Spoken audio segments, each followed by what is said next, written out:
the love revolution. Yes.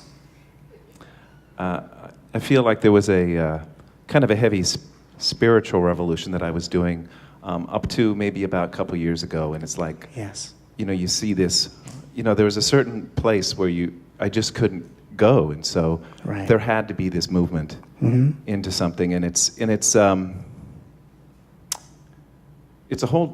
different direction. It's a direction of you're bowing all the way down, so now you're offering, and you're offering almost your humility and surrender to something.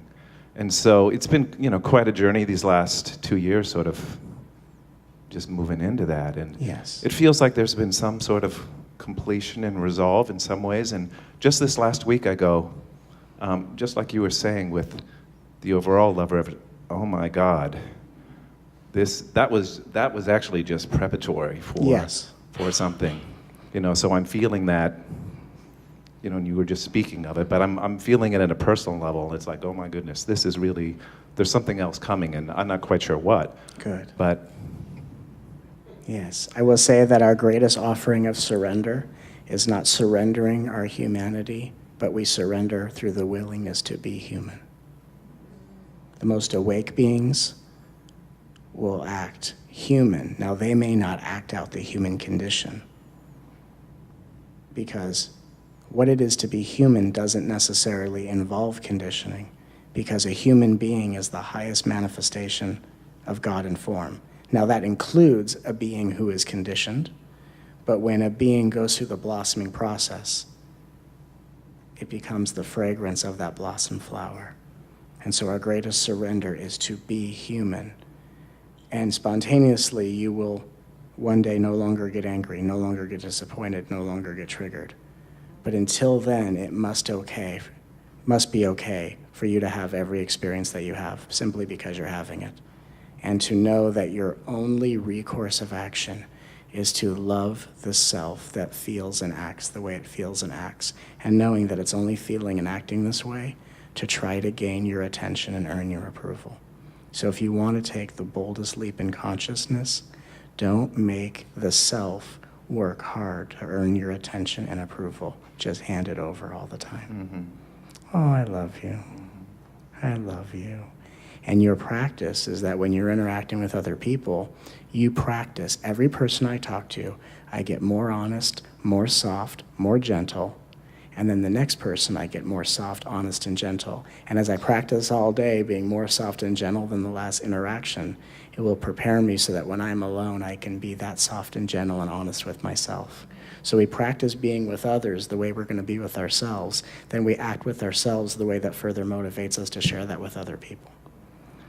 And part of that, it can actually be, there's an experience of, it can be scary out there, the type of vulnerability that we're offering. So part of that gentleness is both easing ourselves into it, but actually it feels like just being on that edge. Yes. Not too far, not like beating myself up and trying to put myself in situations that are too far, but as you say, everybody you meet, there's that opportunity to Right.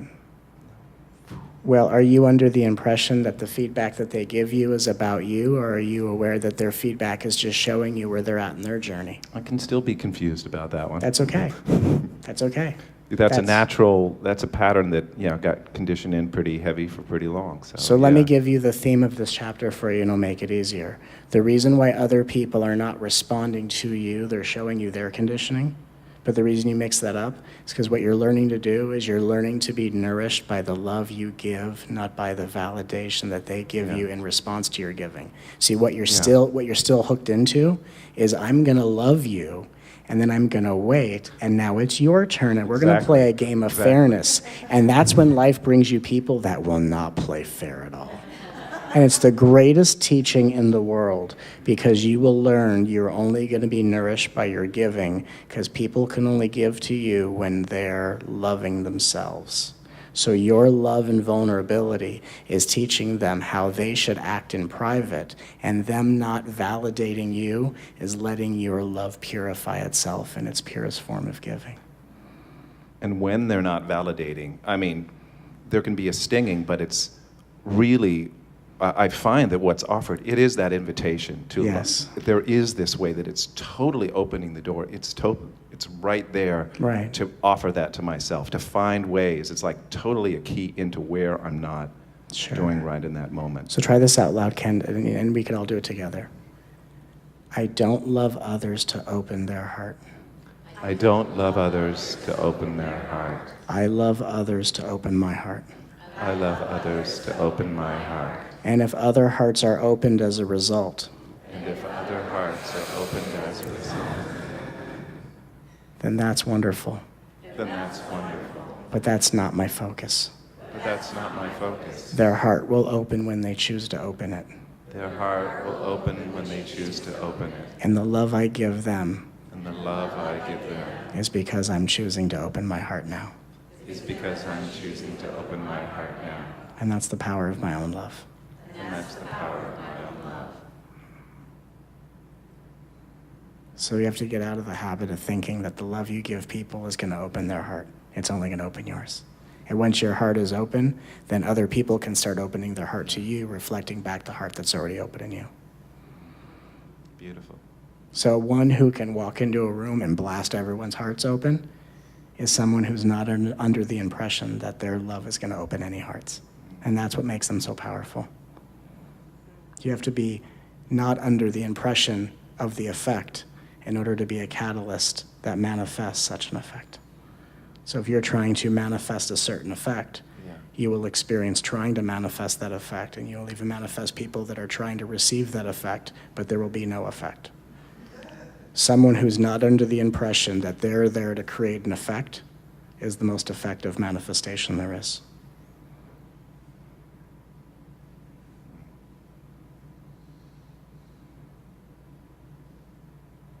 Thank you. You're welcome. That's like once a light worker said to me, my intention is I walk into a room and I'm there to open everyone's heart. I said, if you really want to be powerful, you walk into a room and hold the space to only open your heart.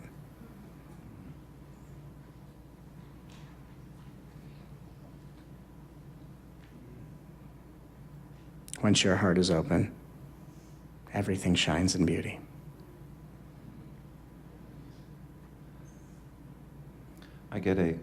You spoke of, I was quite moved when you said you will be here sort of for eternity or something like that, to be loving and holding somebody else. There's that type of absolute commitment, which is speaking, it sounds like what you're talking about. Yeah. There's some potency of real, of just that stance that's the transformative power, I think you're speaking of. Right. Which is a little bit opposite of what we would be inclined to think about. course. Well, because our love is conditional because we've made other plans. Love doesn't have alternate plans. I don't have alternate plans. I'm here loving you.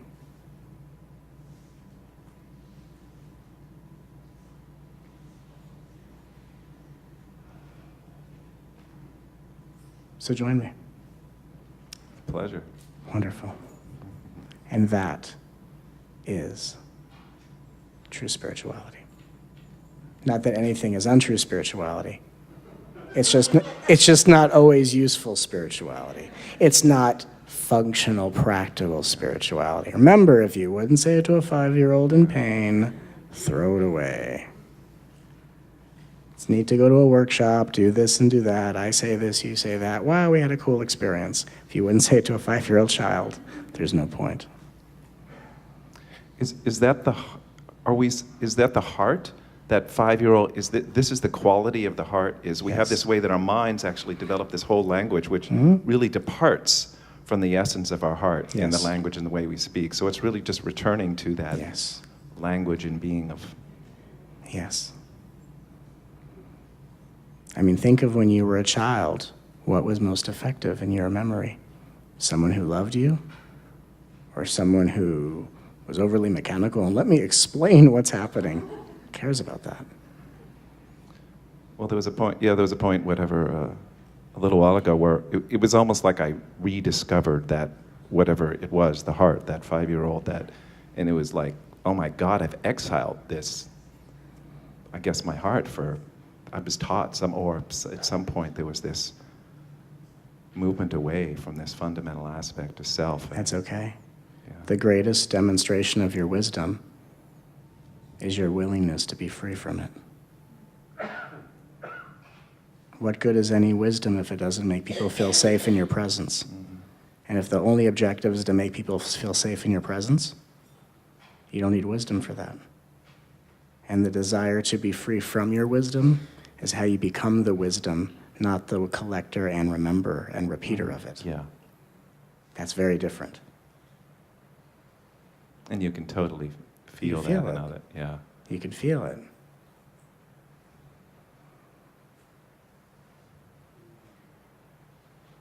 Of course.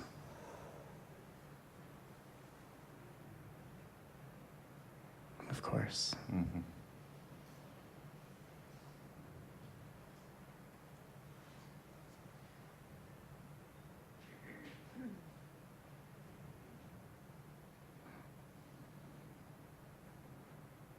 Wisdom is only potent when you dare to be without it.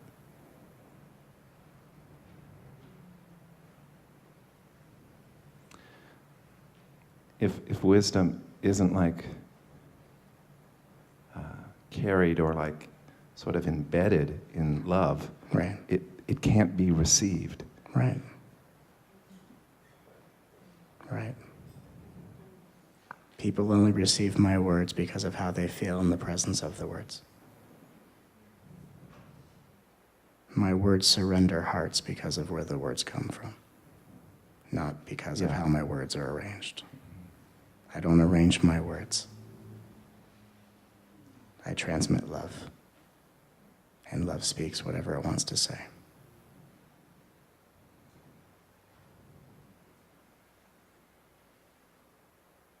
I get this sense of this field,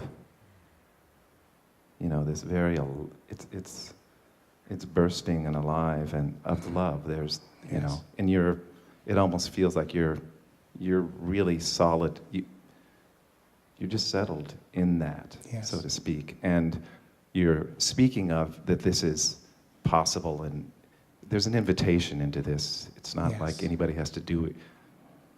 No. Check in, No. feel. It's like already been done. It's already all over. It's not even come into the water. It's like, yeah. You realize- Notice you're like drenched like crazy. Yeah. notice You're the submerged. water you're in. Exactly. It's a recognition of what is a realization is the recognition of what's already so. Yes. Yes, absolutely. And again, what matters is how often we love ourselves. Yeah.